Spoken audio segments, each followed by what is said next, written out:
I heard enough about it on ESPN radio. What y'all think about Bill Belichick and his Carolina Tar Heels? First, So first I'm, question I want to ask y'all. First question I want to is Bill competent? Because why is that girl on the sideline talking to him? because he's so successful, he can do whatever he wants.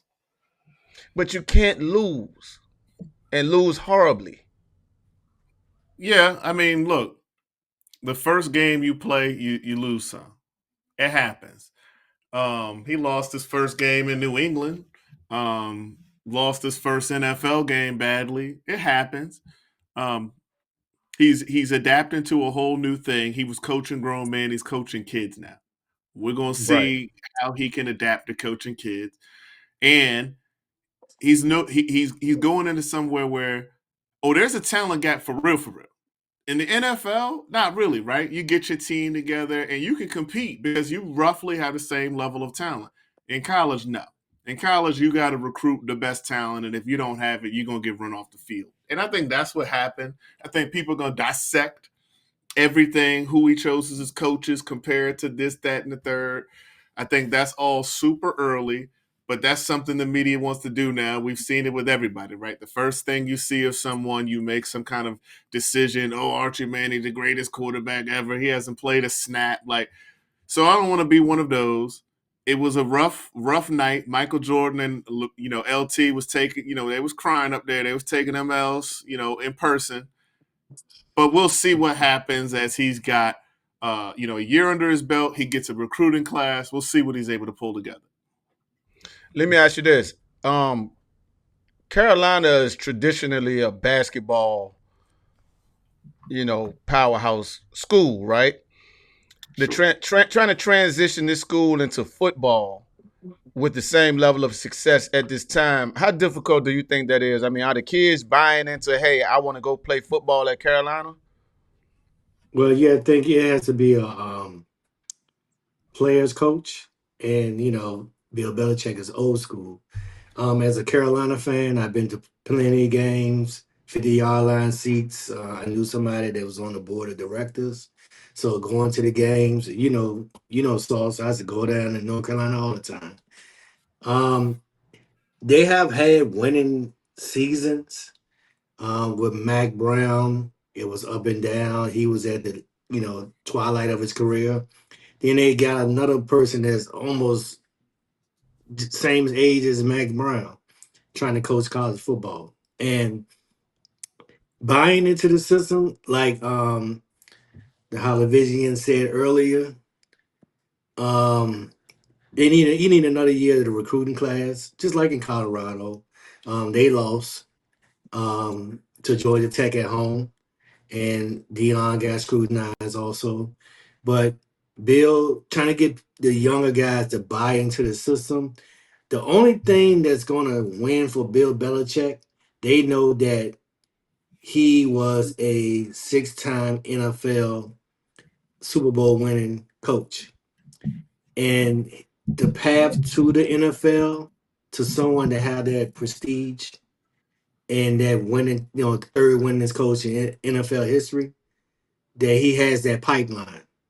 So if the parents can buy into the pipeline to get into the NFL and having a Super Bowl winning coach, there's a possibility that he can build what he needs to build. But how long would that be before he's 80? And that's the thing, right? I think the kids will buy in just like they did at Alabama. Winning brings the kids. Winning is what's intoxicating. If Bill can put together a system where kids are watching guys go there, become top draft picks, develop, they're watching the University of North Carolina start to win and have a mystique about them. Yeah, I would go there in a heartbeat. And I think we can see this is true in the reverse. I think a lot of kids are going to stop going to Alabama after what we saw from them. If they don't change it around, that mystique is gone, all because of the coach is not there holding people to what is it? Tomlin says the standard. The standard is the standard. So I think they will. I mean, nothing's wrong with North Carolina. It's not like it's in, North Dakota or anything like that. So I think they will, especially with Jordan and LT being at the games and things like that. That can matter. Wearing Jordan wear, that could help. But I think they will. Let me ask you this then, because we're in a different time now, right? And what you had hit on, Coach, you was talking about the parents. Well, now we're in an atmosphere where the players with the NIL and the portal and all of that, it seems they got more control now of their destination as far as college football is concerned. How would That's that why. play in on That's North why. Carolina? And I That's mean, I why know Nick they gotta Saban. win. That's why Nick Saban left because of NIL.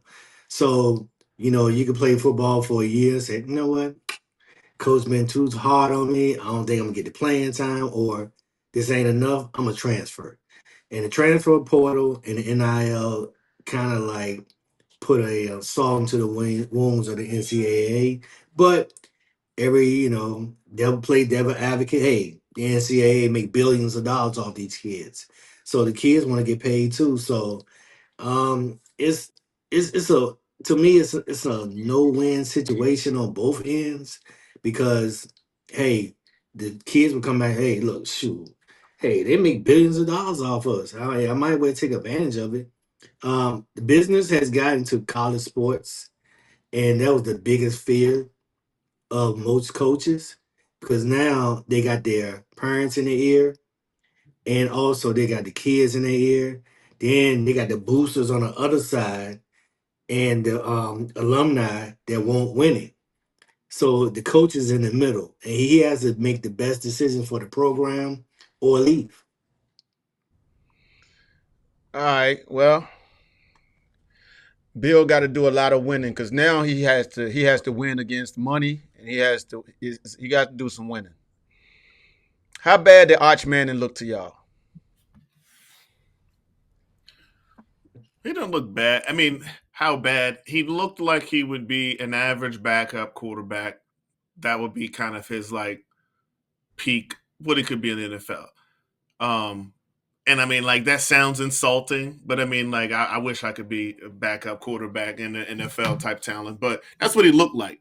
He's got the whole season to go through. I mean, to play the defending national champs who are still highly talented as your first real start on the road is like record levels of kind of unfair, especially with the media hyping you up, talking about some of you the best prospects since Tim Tebow. And in college, Tim Tebow was the man. Oh So man, comparing him to Tim Tebow is just straight up just crazy. Trash. But I felt he was. I felt Arch was done wrong, and I think they put unwanted pressure on that kid. Listen, man, they put him up on a pedestal that I don't think he asked for, and I don't think he deserved it as far as those expectations. With all these scouts going to the game, and he's going to, like you say, going to play Oregon. Those guys are NFL players. I mean, basically. I thought it was. I think that's unjust, and I think all the Heisman talk and all that. I think they should just let him play because yeah, he ain't even had a chance to play, really. no. Yeah, And and what that like a they lot of messed people up say, last year.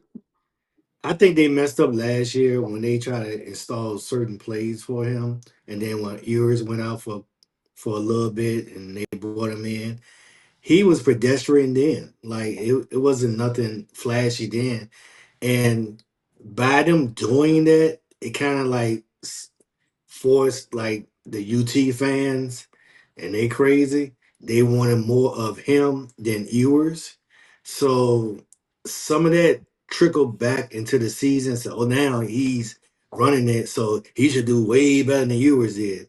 But you gotta pump your brakes. The man having, he's a red shirt sophomore.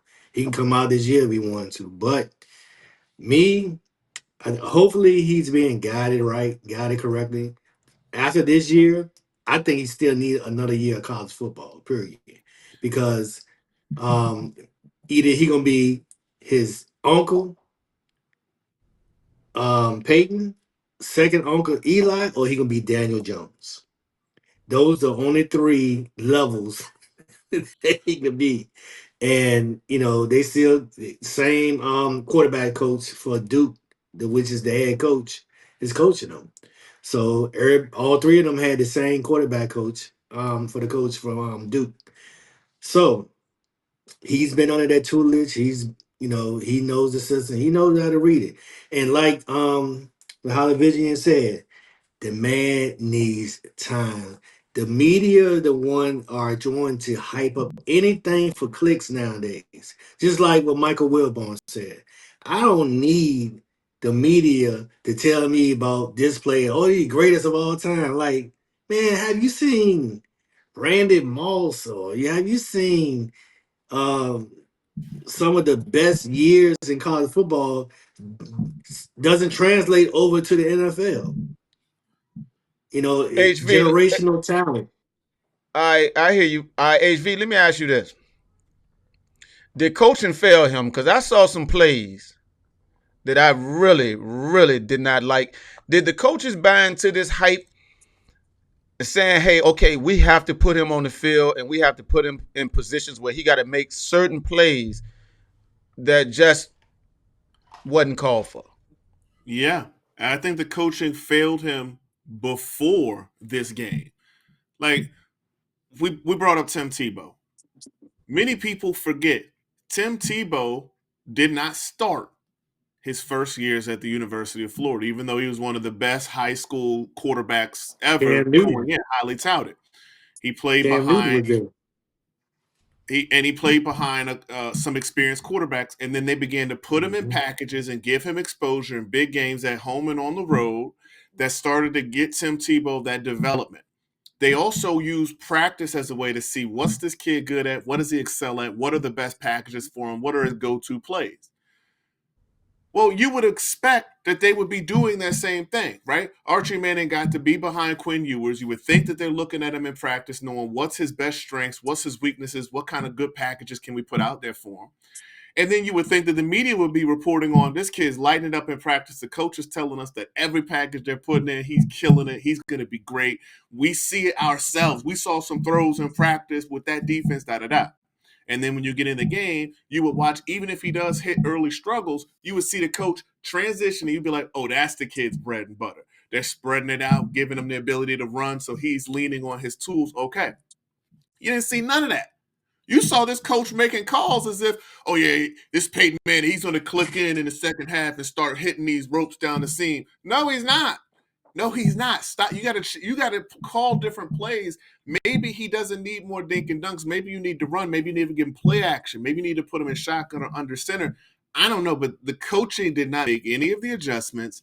And I'm going to tell you, this is the fear. I think quarterbacks are at the biggest disadvantage with nil if they decide to move around and not stay in one system or with one coach who can develop them over years.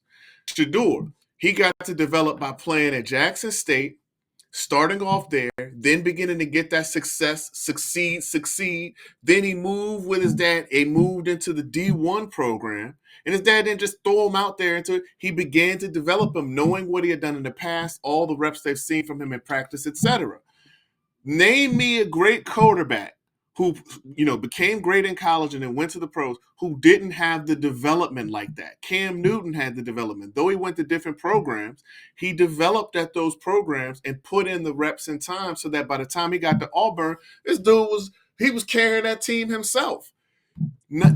I didn't see that from like any quarterbacks on Saturday. I didn't see any development where I'm like, yeah, that kid must be doing that. I just saw them thrown out there in the fire and the coaches just calling plays like Madden.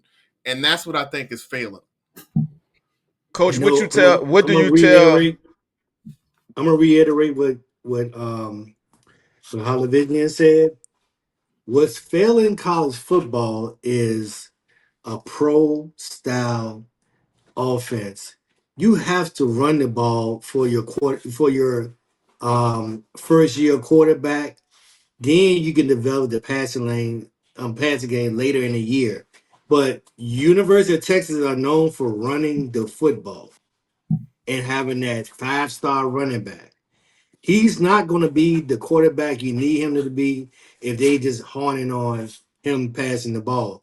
They got to get back to running the ball. Most college programs, all the RPOs and clapping and all that, and you trying to trickleate into the NFL, but we know NFL defenses catch up to offenses quick.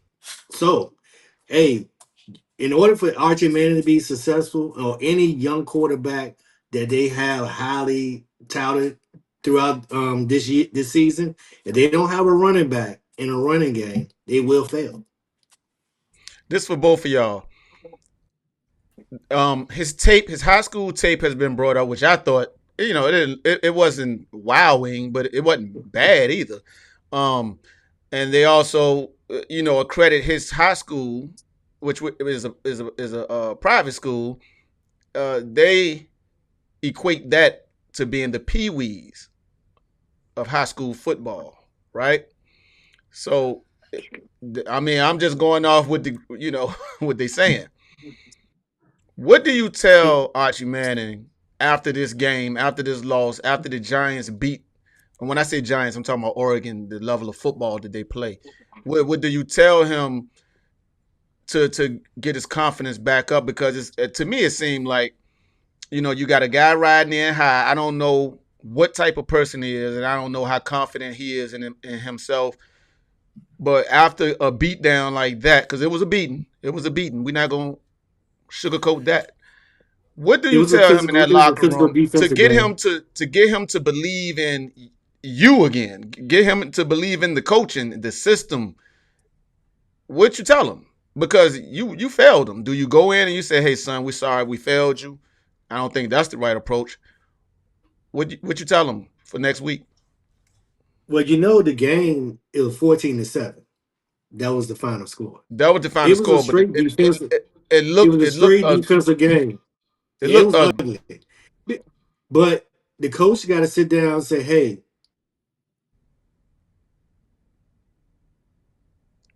Where my phone at, man? I'm about to call Verizon. no, I'm about Killer to Killer write the had CEO. FaceTime me." Bruh. No, Killer. Oh, that was on time. That bruh, So that was Killer. beautiful. No, That was beautiful. Killer FaceTime me. I'm sorry, man. But That was look, beautiful. so they Somebody had got to take to. accountability for this, and it can't be He had him. to go back to the basics. You had to run the ball. He No. That's not the question I'm asking. You're the coach. You're the coaching staff. You're the head coach. Mm-hmm. What do you tell this young man about what happened on that football field? Because you didn't put him in best position to win. What do you go back inside that locker room and you tell this young man so he can be feeling confident again? Because maybe he feels confident in himself. Maybe he He was don't feel missing open confident in passes. you. What you tell He him? had missed open. He did miss open wide receivers, and you go back and look at the tape. He did that. So a lot of his incompletions, he just missed, and they'll go back and look at the tape and see what he could take advantage of. Now, as a coach, I'm gonna say, hey, this is your first full game. We failed you by not executing a balanced game plan. So we need to do is, our defense was stellar. So we might have to ride on the defense for a little bit. But I need to install a balanced offense for you. Something to get the ball out I don't like quick. that. Yeah, get something to get rhythm going. You gotta get If the I'm a rhythm young, going. if I'm a young Rhythm 20 leads to something, confidence. no, if I'm a young 20 something and you tell me that, I'm getting right on the phone with my uncle, man. I gotta get out of here. These guys gonna get me killed. Y'all know what they told me. Locker He room might gonna end up. He might end up at UT. He might end up at the other UT. You never know. HV. What you gonna tell him after the game? You tell him we played a tough team on the road. We lost. We learned from our losses. We're going to get back in there. We're going to get in the film. Some of his missed throws were because of bad fundamentals. He was launching from different angles, trying to sidearm, trying to do the things he sees Patrick Mahomes doing. That's not what we do here, son. Right? We put on film exactly what we are taught to do. go back into the film and tell them what we're going to do is we're going to have a great week. We're going to go out there. We're going to beat the soul out of San Jose State University in Texas. And we're going to put a string of wins together where we're putting 50. I want to put 50, 60 points on the board every single week. And at the same time, I'm not blaming just my quarterback for that performance. I'm talking to my offensive line. I'm talking to my wide receivers, my tight ends, my running backs, every single one of you. Y'all came here because I thought that you had the ability to be the running back, the wide receiver. So we're going to go back to film. We're going to have practice, and practice is going to be tough. Y'all know how I was telling y'all I ain't like the way you were practicing? Yeah. We're going to amp that up because now you see we weren't ready. That's what you're going to tell them. And you're going to tell them, I'm going to get you right. The next time we play a legitimate team on the road is the University of Florida, October 4th. We will be ready. There is no question marks. We will be ready from the head coach all the way down to the equipment manager, all the way down to my left tackle, to my quarterback. Everybody will be ready to come out there and put the fear of the University of Texas in these other schools. And that's all you got to tell them. It's one game, first game of the season, nothing to be concerned about. Yeah, you might have missed your calling because I'm ready to suit up. Yeah, you got me. You got me believing. You got me believing something over here, man. You got me believing over here. I had to try something because Sean had you and I in the transfer portal, man. Yeah, Sean, we had to call the hotline after that speech. We was in the portal, bro. Wow. Hey, listen. Let's switch gears, man. All right, we gonna go back to Michael Parson. Michael Parson dealing with a little nagging injury, right? I feel like the media is trying to make some kind of excuse already built in. This is what I don't like. The defense is the defense. Am I correct? The sole job of the defense is to stop the other team from moving the ball, right? Sure. Here we go with Michael Parson. And I'm going to defend Jerry Jones here because to me, I don't want to pay a player that much money who's going to tell me, hey, I'm here to do one thing and I ain't doing nothing else, or just because I'm not good at that other thing, that I can just brush it off. They are coming with the narrative that, hey, man, Michael Parson is a pass rusher, right? He don't have to stop the run. I don't like it. I do not like that. When you look at the teams that brutally beat us in the times where we needed a win, they took the football and ran straight at him. In my opinion, that don't get you $188 million, $47 million a year in 4 years. It does not, in my opinion. I believe that if him and his agent would have came up with a better game plan, and this game plan includes Michael Parson playing at elite level. I'm talking about the pass rush and stopping the run. Hey, if you know they're going to run at you, and you know they are, be ready. This is what I believe, and this is why I'm glad we traded Michael Parson. I believe Michael Parson's pass rushing ability is not based on strength and brains. I think it's based off speed, agility, and athleticism, which we all know betrays you after a while. Sure. A great running quarterback, he's going to have to learn how to sit down in that pocket and throw the pass. Because that speed and agility and athleticism is the first thing out the door. Yeah. This is the reason why I believe Jerry ultimately did what he did. And I think it's going to betray him. I don't like the narrative, hey, man, I'm just here to rush the passer. Because in the NFL, they're going to run the football at you. These defensive coordinators are really, really excellent at what they do. They know what they're doing, and they know what they're watching. Give me y'all take on that. Is Michael Parson just, hey, man, I'm just rushing the passer? It ain't my responsibility to stop the run. I can help y'all do it, but it ain't my responsibility. What y'all say about that? I don't know if that's what's going through his mind, but his game is predicated upon getting sacks. if he gets 2 sacks, he feels that he had a great game. Would a defensive coordinator agree? I don't think so. I think a defensive coordinator would say, okay, you got 2 sacks, but what about, were you always in the right position? Were you filling the gaps? What was your run stuff going on? How many blocks did you defeat in order to get to these things, right? How many bodies did you keep up so that our second level can come down, da-da-da. I don't think he's factoring all of those things in, and I think that's possibly where some of the complaints. Now, I haven't looked through to see if, I'm not saying Micah Parsons is the reason Dallas's defense wasn't better, because I think he did make them good in a sense. But I think what Jerry's looking at, and I mean, it's kind of what I'm looking at, and from a Patriots point of view, this is what we look at. What you were here, and you were having, a great year last year, right? 13 sacks. People say that's a great year. He would say it's a great year. What did that do for my defense? Was my defense good? Was I a top 5 defense in the league? I was not. My run defense was porous. I was getting embarrassed on some nights. Why should I pay somebody who's currently here $47 million a year to not have a top 5 defense? I'm not going to do it. I think that I need to rethink that and say, if I'm going to reset the market, it's got to be for somebody who's actually making me a top 5 something, right? And I think people don't want to say this because for some reason they're built up on one side of it. They think, oh, Jerry should have kept him. But if Jerry would have paid this dude $47 million a year, everybody would have been laughing, saying, and this is why the Cowboys never win Super Bowls, right? I think he's actually done something that gives him the chance to put together a complete defense without being handcuffed by a player who feels they're a little bit bigger than the system. They're facing it of themselves. They do what they do, which is, well, I go get sacks. Or a corner who's like, look, Deion Sanders is kind of an example, right? Deion was like, I lock down my side of the field.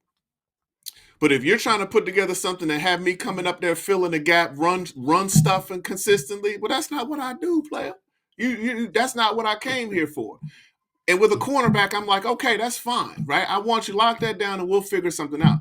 But for my D line or for my linebacker, I need you to fill in the run, man. I need you to do that. And I need some of the extracurriculars going. I think when you add it all together, Micah Parsons kind of turned himself into a headache where he's at serious risk right now of a lot of pressure. He's got to go to the Packers. He's got to be a great defender. He's got to keep his sacks up. He's got to run block, and he's got to help that defense be top 10, top 5 in the league in order to justify his pay. And he's got to stay healthy all season while doing his podcast and not upsetting any teammates. Man, bro, he didn't stack the deck against himself, in my opinion. He definitely did. Yeah. And like you said with the podcast situation, you can't quit now. Yeah. You gotta stand on that. Because people will be like, hold on, you go to Green Bay and now you focused. But you mad at the Cowboys? It's a lot of variables that can make Jerry look good, if they go. And I'm not wishing them. I'm just saying Mike has kind of set himself up where he got the money, but what is it they say? All money ain't good money. Nope. Think about this. Green Bay, what they got on defense? I'm waiting. Now, he went to a worse situation than he was he could have been with the Cowboys and had a balanced situation. Now, how the Cowboys won this trade, you are about to have 4 number 1 picks in the next 2 years. 4. You mean first round picks? First round. That's what I said. First round picks. Yeah. 4 first round picks.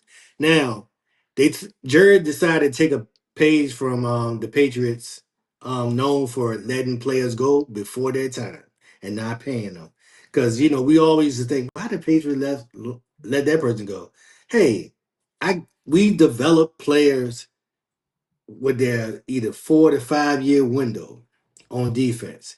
When you're hungry, the hungry players will come out. The Lions will come out to eat.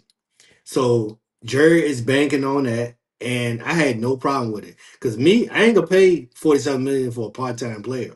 Forget that. And talking about he only rushed the passer. And like HV said, look, it's a whole lot going defense, and being a former defensive player himself, he could tell you, hey, if he had to come up, he had to come up. Hey, if we're in the 8-man box, you better stop that run. You better help You better have the second level get through those A gaps and B gaps. Because if you ain't doing that, we need you all to field. Only time you're gonna bring it in is third down. Come on, man. If Green Bay paid for a third down player, they are the stupidest organization in the history of the NFL. Because with those comments, that's what it sounded like. A third and long. I'm gonna rush the passer. Yeah, but Put me in, coach. how often is it third and long though? I mean, listen, it's 3rd and 3, 3rd and 1, it's 3rd and 4, it's 3rd and Look, 2 a lot. Can I be Hey, honest with that here? defense, Can I be honest? they could be on the field a lot. In their division, it's 3rd and long a lot against Chicago. Yes. But that don't count. I know. I'm just saying. I think they was thinking about beating Chicago, their arch nemesis. They weren't thinking about the rest of the division. Right, because you got to play Detroit. And they are a run first team. It's offense. And hard hitting. They hard hitting and they run first and they angry right now. Yep. They mad right now. You know, I'm gonna just be honest real quick. When I think of defensive players that I would pay $47 million, TJ Watt, Myles Garrett, Aaron Donald. The thing about those guys is they are nasty. They are mean dudes when they're playing. They are not going to just lose and be okay with that. They're going to be angry on the field. They're going to be demanding from teammates. They're going to be hurting people. I never really got that from Micah Parsons. If he's losing, he's going to get up and he's going to go get behind his little podcast and talk and text, right? He's not a mean, nasty guy out there who's making people afraid. And I feel like that means something. I feel like that sets the tone for the entire defense. Are people going to be afraid of the Packers defense? I don't think so. You remember Clay Matthews? He used to be that mean kind of guy out there. And yes, sir. I would have paid him. But is Micah going to be a Clay Matthews type? Or is he going to be just like he was in Dallas where I'm Mr. Finesse. Oh, I get my sack. But the rest of the time, you're like, well, where's Micah? I don't know where Mike is. He's not pushing nobody on the ground. He's not slamming people. He's not ripping helmets off. He's not, you know what I mean? Like, I don't know. You exactly right. No, as a matter of fact, you the first person I heard say that. You know what I'm saying? I mean, people were afraid of Ray Lewis. That running back that had to block Ray Lewis on the play action pass. He looking man, like listen, this by the third quarter, like Mike Singletary, he like this. By the third quarter, he don't want to do that no more. Yeah. And the coach like, this ain't working. We're gonna have to put a shotgun package together because Ray Lewis messing up everything. And then you think about, like you said, Clay Matthews. What's my man name that played the black dude that played for, I can't remember his name. Harrison. He's scary, man. That's a scary guy. Rodney Harris. Yeah, mean, scary dude. Oh, you talking about Debo. Pittsburgh. Yeah, Pittsburgh. Yeah, they call him Debo. Yeah. Them kind of guy. Every linebacker who was great, they were scary. Mike Singletary was scary. Them guys weren't playing. John Randall. And like I'm saying, and you hit it right on the head.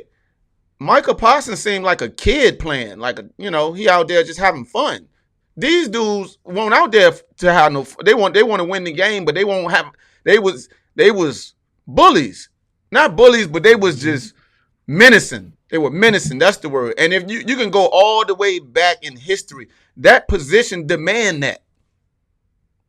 When you say linebacker, you're thinking about, Urlacher guys. They trying to. Hey man, this gonna hurt you too. I'm gonna put you on the ground, but it's gonna hurt you when I do it. Yeah. Mm-hmm. You know what I'm saying? And I don't get that from him either. And this whole nasty situation started from a phone call Jerry Jones made about leadership. You see what DeMarcus Lawrence said when he went to the Cowboys. I mean, went to Seattle, and they had that interview. He said, "Yeah, you." He pretty much said, "You've been studying your craft, and put that podcast down. Maybe I would have stayed." So man,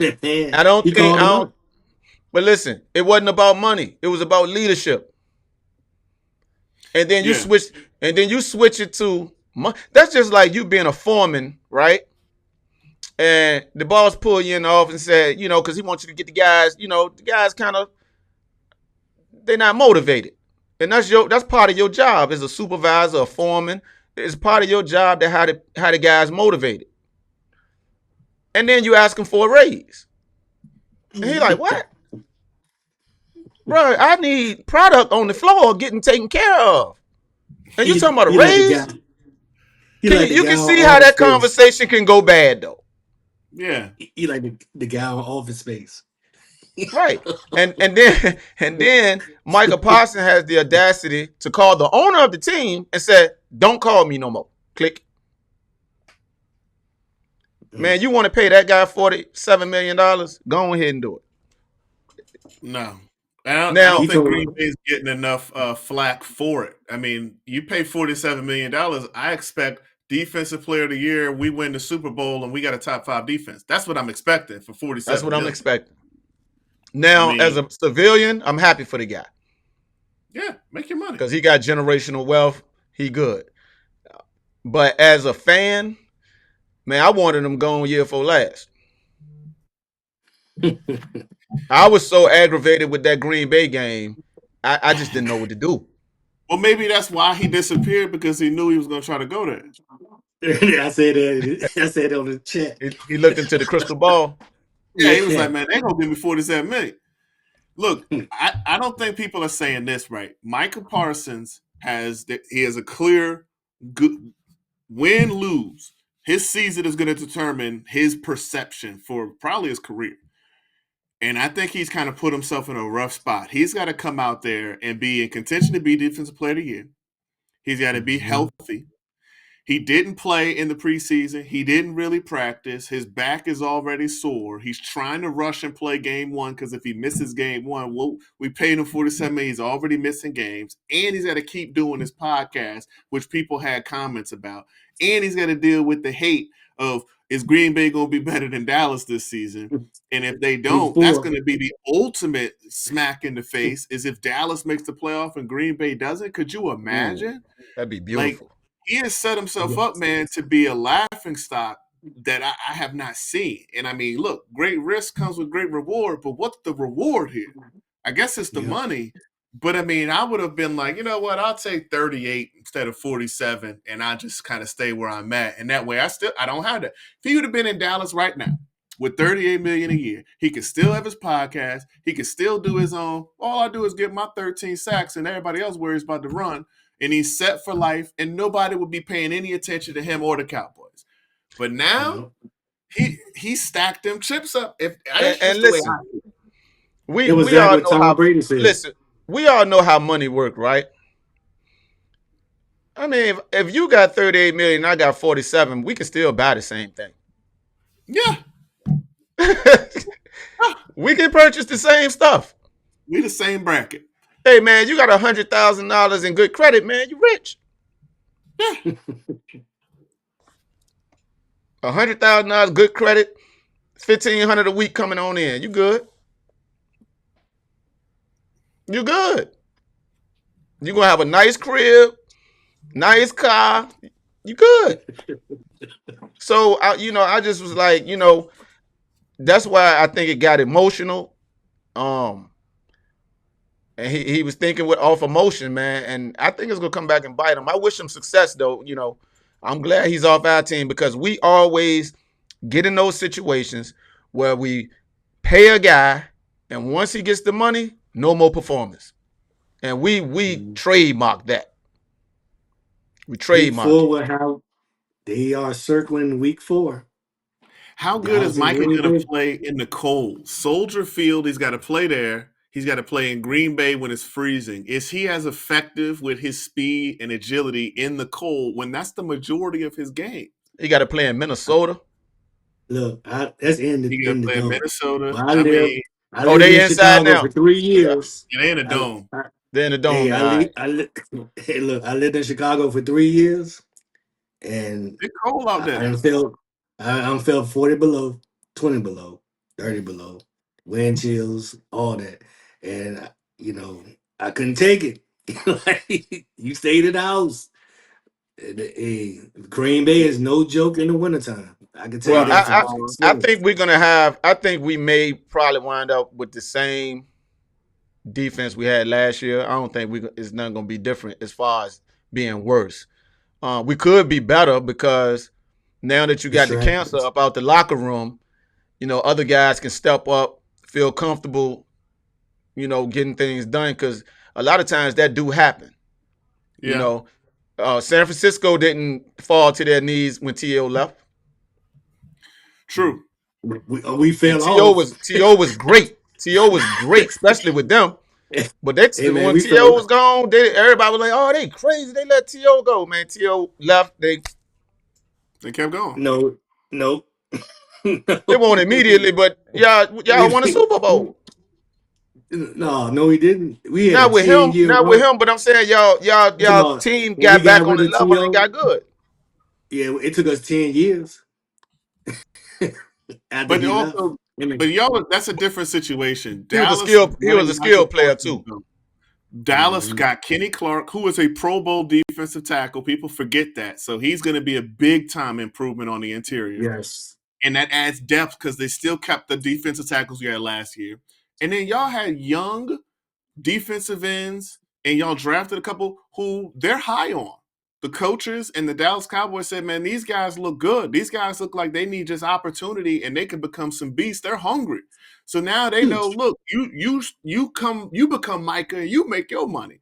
So if those things Thanks. come together, you guys can have a very, very good defensive line that would make your defense better than it was last year, which again hurts Micah Parsons because how you gonna spin the narrative and say him leaving the defense got better is because they betrayed him. Oh, well, they played. I don't know how you spin that.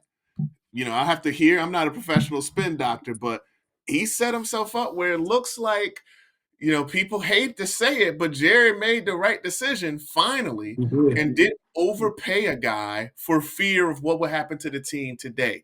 I think he did that with, Dak. I get it with quarterback a little bit more, but I think he Mm-hmm. did it with the receivers. And I think he was like, I Running think I backs. did do it with the receivers and running backs, but I just can't do it with a D end. And I think he was right, especially for what Micah was asking. Yep. Yeah. And with the Cowboys, if they have a successful run game this year, it's gonna be crazy because y'all got two crazy wide receivers on the out. Got a Pro Bowl tight end. Like, man, the offense is gonna carry the load for the defense until the defense catch up.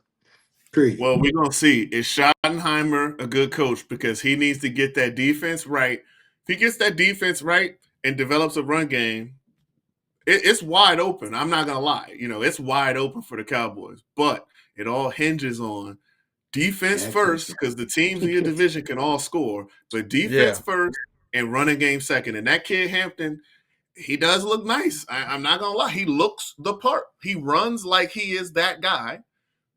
We will see if the coach can do it. If they fail, I don't think it's the player. I think it's that Jerry Jones got the wrong coach in there. But I can't say that because I don't know. We'll see what Schottenheimer is able to do. Hopefully, he can channel his old man and be successful.